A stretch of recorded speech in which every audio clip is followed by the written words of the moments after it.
yun nga guys, meron tayong gagawin ng iPhone 11. As you can see, meron na po siyang black lines, tapos lower part. So pati yung likod basag na rin. Ayan sila ma'am. Interview natin si ma'am. Ano ba nangyari dito ma'am? Nabasag na, nahulog na po ng ilang beses. Saan nahulog to ma'am? Sa banyo po. Huwag kasi ma'am isama yung cellphone sa CR.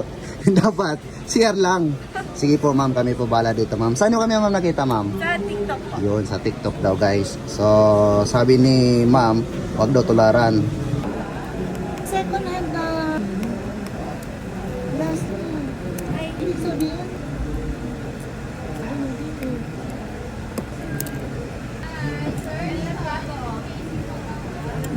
Kasi lang po,